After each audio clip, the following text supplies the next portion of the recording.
Hello and welcome. My name's George, and my channel is all about helping you get the most out of Logic Pro so that you can record and produce your best music in your home studio. Today, I'm going to be sharing you the top 5 mistakes I see most often with beginners who are just starting out with Logic Pro. I'll show you how to clean those up so that you can get the best results in Logic Pro. So let's dive.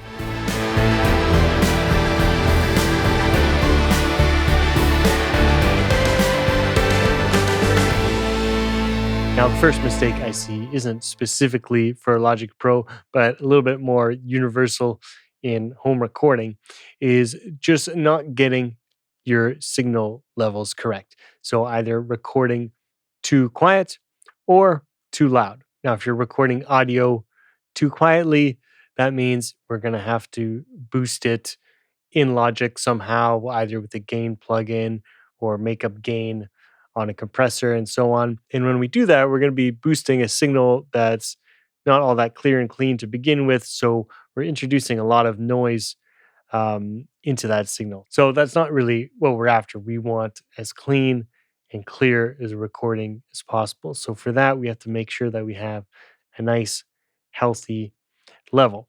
And the flip side of that is you don't want it to be too loud to the point where you're clipping and introducing distortion. Unless you're specifically going for that distortion effect, it's probably not something that you want. So just as a quick example of where you want to try and get your levels, if we look at our vocal, for example, we can see we have a nice healthy waveform that we can see clearly, but it's also not super large and peaking. If this is going to the top here, then these waveforms are actually going to be cut off, and that's when you start introducing distortion. So you're going to use the gain knob on your preamps to adjust the signal. So when you're first recording, do a little test pass and adjust that gain knob so that you're not clipping and you're getting a healthy level. And just a quick and easy way to check that is just look at your meters and kind of around the 3/4 mark or 75% of the way. That's a good place to aim for, kind of around that -12 range. And that gives you a little bit of room. If you sing louder in the chorus, for example, and it goes above, well, that's okay. We still have some room to play with. And if we just look at the rest of the project, the bass, looks very similar. And so do the keyboards. If I solo these keyboards, and let me just take off any plugins and bring the volume up.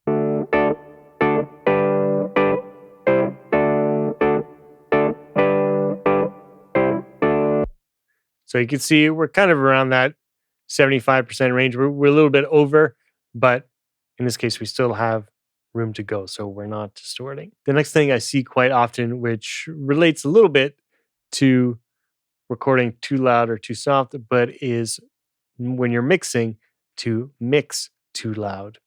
And I'll show you specifically what I mean if we bring up our mixer here. And if you'll notice, for example, my drums, I have my drum group starting at -11 here.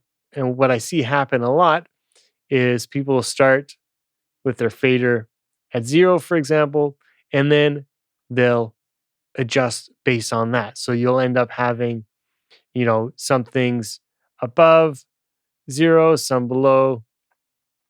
And the problem with that is once we add all of these up, then on our master here, this is when you'll start clipping.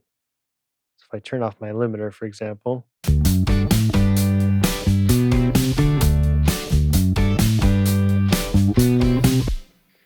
so then we start clipping here, and that's no good as well. Now we're introducing distortion into our mix. So you're much better off to start much lower. If you're starting with your drums, you can start at -9, -11, 12, somewhere in this area, and then base everything off those drums. Now, a little bonus mistake that I see often is when people see this red happening here, what they'll do is they'll just turn down the master bus there. And you're not actually solving the problem when you do that. You're just basically masking it. You're bringing down the overall volume, but the damage is already done before bringing this fader down. So you want to leave this master fader at 0 at all times, unless you're doing a fade out, and bring your levels down over here instead. Mistake number 3 that I see quite often is people using this little volume slider up here as their main volume. Now, this slider here actually affects the master out. If I bring this down, you'll see that brings this down. And if we bring this down, for example, that's going to make everything quieter when you're listening, which you might want. But when you go to bounce out your song as a wave or an MP3, then that recording is going to be very quiet as well.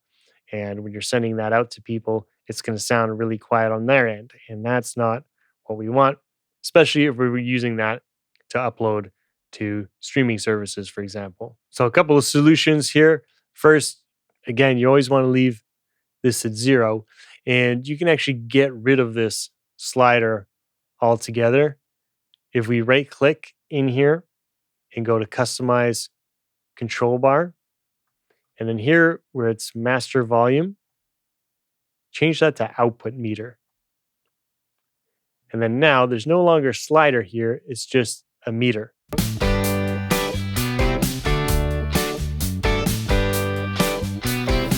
And then the next thing you want to do is, if what you're hearing is too quiet or too loud, then adjust the volume using your audio interface, either the headphone volume or the volume for your monitor speakers. Anything to do with listening volume should be handled by your audio interface. The fourth mistake I see happen a lot is just overusing EQ.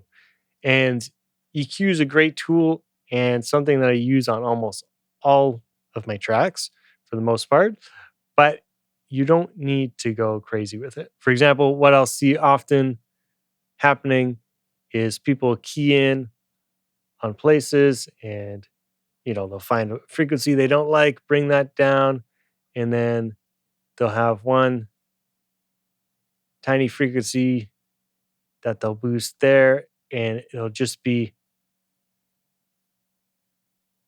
pinpointing these little frequencies kind of everywhere. And what it gets to a point, especially if you start stacking multiple EQs, is you're just making kind of a big mess of things. So by all means, if there are some areas that need to be addressed, then do that. But when you start doing all these micro adjustments everywhere, you're not really helping things all that much. So I would suggest kind of making things a little bit more broad, especially when you're boosting. When you're cutting things, if there's a problem with frequency, you can key in on that and just cut that.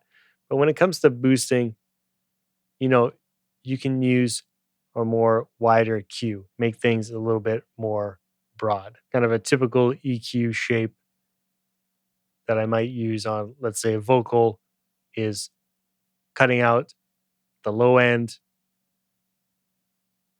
getting a little bit of that mud out, and finding kind of a higher mid that I find pleasing, and then a little bit of a boost up top. So nothing crazy sharp or anything, just some kind of gentle shaping to help things out. The next mistake that I see often is just not using markers in your project. And if you go up here in my global tracks, you'll see I have my markers for all the sections mapped out. And having this just really makes it a lot easier, both when you're recording and when you're mixing, especially when you're recording and you're punching in different parts.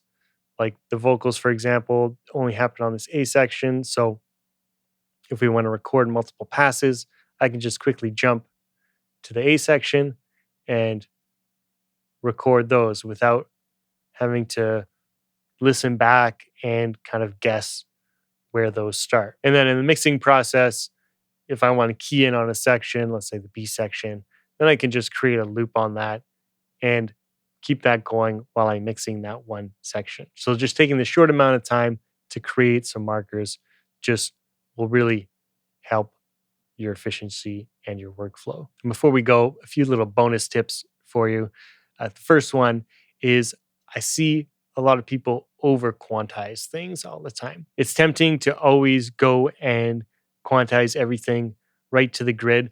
But if you can limit that a little bit or pull the amount back, let's say to 80%, then you'll retain, a little bit more of that human feel rather than everything feeling really robotic. So if your songs and tracks are starting to feel a little bit too rigid, then just look at the quantizing and see if you've kind of over quantized. And then the last one is simply just overlooking some of the stock plugins in Logic Pro. It's really easy to always be wanting that new expensive plugin from third-party companies. I'm guilty of that myself as well. But the reality is Logic has all the plugins you need to mix a great song. So especially if you're getting started, focus on what you already have before you start adding in more plugins. People get stuck in the trap of never really learning one plugin before moving on to the next. So it can really help to just simplify and limit the tools that you have before you go and start adding more. So I hope you found this video helpful. If you have any questions, please leave those in the comments below. I also want to make sure to thank you for all the likes and subscribes. And if you want to improve your workflow in Logic Pro, don't forget to download my free Ultimate Logic Pro Starter Pack. This includes my Logic Pro Hotkey Cheat Sheet, which has all the most common shortcuts right at your fingertips.